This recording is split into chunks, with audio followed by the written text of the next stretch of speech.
जय श्री कृष्णा सम। आप सभी का मेरे चैनल पर स्वागत है। आइए सुनते हैं बुधवार की कथा। एक समय किसी नगर में एक बहुत ही धनवान साहूकार रहता था। साहूकार का विवाह नगर की सुंदर और गुणवती कन्या से हुआ था। एक बार वह अपनी पत्नी को लेने के लिए बुधवार को ससुराल गया और पत्नी के माता पिता से विदा कराने के लिए कहा।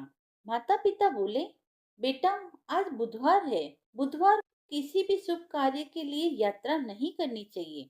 लेकिन वह नहीं माना और उसने वहम की बातों को न मानने की बात कही। फिर लड़की के माता पिता ने अपनी कन्या को विदा कर दिया और दोनों बैलगाड़ी से यात्रा प्रारंभ करने लगी।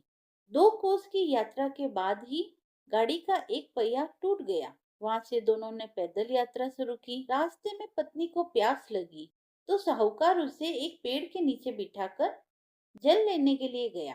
थोड़ी देर बाद जब वो वापस लौटा तो वह बुरी तरह हैरान हो उठा, क्योंकि उसकी पत्नी के पास उसकी ही शकल सूरत का एक दूसरा व्यक्ति बैठा था। पत्नी भी साहूकार को देखकर हैरान रह गई। वह दोनों में कोई अंतर नहीं कर पाई। साहूकार ने उस व्यक्ति से पूछा, तुम कौन हो और मेरी पत्नी के पास क्यों बैठे हो? साहूकार की बात सुनकर उस व्यक्ति ने कहा, अरे भाई, यह मेरी पत्नी है। मैं अपनी पत्नी को ससुराल से विदा कर लाया हूँ। लेकिन तुम कौन हो जो मुझसे ऐसा प्रश्न कर रहे हो? साहूकार ने चीखते हुए कहा, तुम जरूर कोई चोर या ठग हो। यह मेरी पत्नी है। मैं इसे पेड़ के नीचे बिठाकर जल लेने के लिए गया था। इस पर उस व्यक्ति ने कहा, अरे भाई, झूठ तो तुम बोल ही रहे हो। पत्नी को प्यास लगने पर जल लेने तो मैं गया था। मैं तो जल लाकर अपने पत्नी को पिला भी चुका हूँ। अब तुम चुपचाप यहाँ से चलते बनो, नहीं तो किसी सिपाही को बुलाकर तुम्हें पकड़वा दूंगा। दोनों एक दूसरे से लड़ने लगे। उन्हें लड़ते देख बहुत से लोग वहाँ एकत्र हो गए। नगर के कुछ सिपाही भी वहां पर आ गए। सिपाही उन दोनों को पकड़कर राजा के समक्ष ले गए। सारी कहानी सुनकर राजा भी कोई निर्णय नहीं कर पाए। पत्नी भी उन दोनों में से अपने वास्तविक पति को न पहचान सकी। राजा ने उन दोनों को कारागार में डाल देने को कहा। राजा के फैसले को सुनकर असली साहूकार भयभीत हो उठा। उसी समय आकाशवाणी हुई, साहूकार, तूने माता पिता की बात नहीं मानी और बुधवार के दिन अपने ससुराल से प्रस्थान किया। इसी कारण यह सब तेरे साथ हुआ है, क्योंकि तेरे ऐसा करने से बुद्धदेव तुझसे कुपित हो गए हैं और ये बुद्धदेव का ही प्रकोप है। साहूकार ने प्रार्थना की कि हे बुद्धदेव, आप मुझे क्षमा कर दीजिए। मुझसे बहुत बड़ी गलती हो गई। भविष्य में अब मैं कभी भी बुधवार के दिन यात्रा नहीं करूंगा और सदैव बुधवार को आपका व्रत किया करूंगा। साहूकार की प्रार्थना से प्रसन्न होकर भगवान बुद्धदेव ने उसे क्षमा कर दिया। तभी दूसरा व्यक्ति राजा के सामने से ही गायब हो गया। राजा और दूसरे लोग इस चमत्कार को देखकर हैरान हो गए।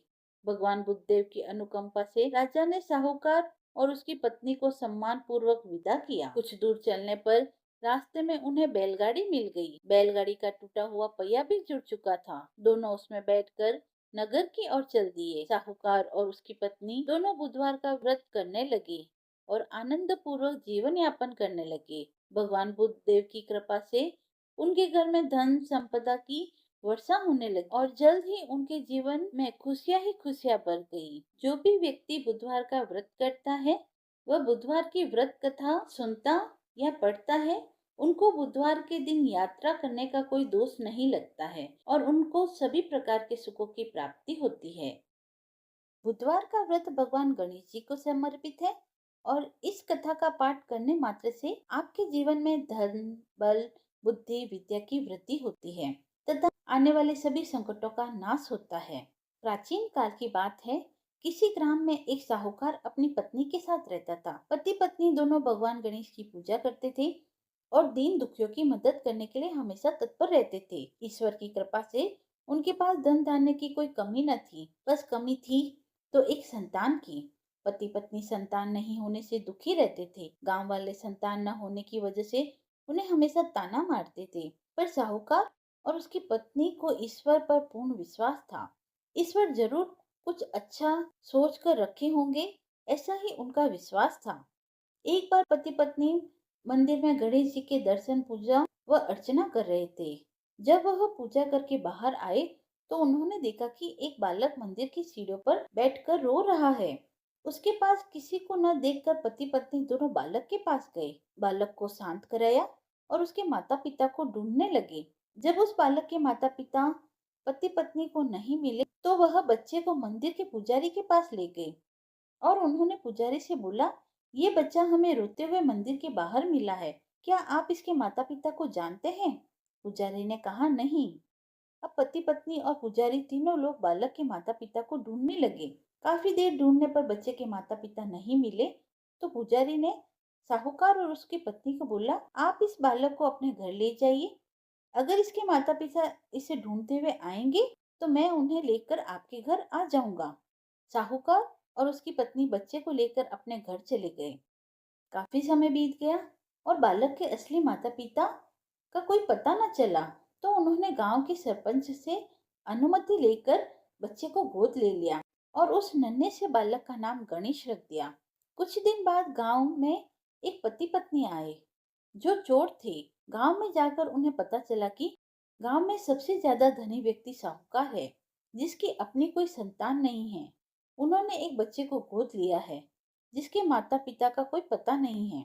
धोखेबाज पति पत्नी यह विचार करने लगे कि साहूकार को कैसे लूटा जाए। तभी उन्होंने योजना बनाई कि वो उस बच्चे के असली माँ बाप बनकर जाएंगे। योजना बनाकर पति पत्नी दोनों मंदिर में जाकर बैठकर रोने लगे। उन्हें रोता देखकर मंदिर के पुजारी आए और उनके रोने का कारण पूछा। पति पत्नी ने बताया कि आज से 4 साल पहले इसी मंदिर में हमारा बच्चा खो गया था। उसे ही याद कर कर हम रो रहे हैं।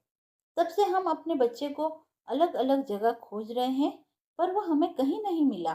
पुजारी ने बोला, एक बालक है जो उन्हें 4 साल पहले मंदिर की सीढ़ियों पर मिला था। शायद वह आपका ही पुत्र हो। वह बालक गांव के साहूकार के घर पर है। आप लोग मेरे साथ चलिए, आपके पुत्र को मिलवाता हूँ। इतना कहकर पुजारी उन दोनों पति पत्नी को साहूकार के घर ले गया। वहां जाकर पुजारी ने साहूकार को बताया कि गणेश के असली माता पिता मिल गए हैं। वह गणेश को लेने आए हैं। यह सुनते ही साहूकार और उसकी पत्नी दोनों बहुत दुखी हुए, लेकिन फिर भी वह गणेश को उसके असली माता पिता को सौंपने के लिए तैयार हो गए। शाम का वक्त था। साहूकार ने उन दोनों पति पत्नी से बोला, आप लोग आज विश्राम करें और कल प्रातःकाल होते ही निकल जाइएगा। यह सुनते ही पति पत्नी दोनों खुश हो गए क्योंकि उन्हें चोरी करने का मौका मिल गया। रात्रि को जब साहूकार और उसकी पत्नी सोने चले गए तो दोनों पति पत्नी उठे और चोरी करने के लिए तिजोरी को तोड़ने लगे। आवाज सुनकर घर का नौकर जाग गया और उसने जाकर देखा तो वह पति पत्नी थे जो खुद को गणेश के माता पिता बता रहे थे। नौकर ने कमरे का दरवाजा बाहर से बंद कर दिया और तेजी से मालिक को बुलाने लगा। आवाज सुनकर साहूकार और उसकी पत्नी दौड़े हुए आए और चिल्लाने का कारण पूछा तो नौकर ने बताया कि दोनों पति पत्नी तिजोरी से चोरी कर रहे हैं। यह सब देखकर वह समझ गया कि ये दोनों गणेश के माता पिता नहीं, चोर है। साहूकार ने गणेश को देने से मना कर दिया और बोले कि चले जाओ यहाँ से। पर उन दोनों धोखेबाज पति पत्नी ने निर्णय किया कि वो अब गणेश को अपने साथ ही लेकर जाएंगे। पति पत्नी दोनों गांव के सरपंच के पास गए और बोले, साहूकार उनके पुत्र को वापस नहीं दे रहा है। सरपंच ने साहूकार और उसकी पत्नी को गणेश को साथ लेकर सरपंच के सामने प्रस्तुत होने को कहा। साहूकार अपनी पत्नी और गणेश को लेकर आ गए। तब सरपंच जी ने फैसला किया कि साहूकार की पत्नी तथा दूसरी औरत जो गणेश को अपना पुत्र बोल रही है, उन्हें सूर्य देवता के सामने अपना आंचल फैला के खड़े हो जाना है। दोनों औरतें अपना आंचल सूर्य देवता के सामने फैला के खड़ी हो गई और प्रार्थना करने लगी। भगवान गणेश के आशीर्वाद से साहूकार की पत्नी के आंचल से दूध की धारा गणेश के मुंह में आ गिरी। यह देखकर साहूकार और उसकी पत्नी को बहुत खुशी हुई और सरपंच ने गणेश को साहूकार को सौंप दिया। वहां पर खड़े सभी लोग गणेश भगवान की जय जयकार करने लगे। हे गजानन जी महाराज, जैसे आप साहूकार और उसकी पत्नी पर तुष्टमान हुए, वैसे ही आपकी कथा कहने वाले, सुनने वाले और हुक्कारा भरने वाले सभी पर अपनी कृपा दृष्टि बनाए रखना। कथा समाप्त हुई। यदि आपको कथा पसंद आई हो तो आप मेरे चैनल को लाइक, शेयर एंड सब्सक्राइब करें। धन्यवाद।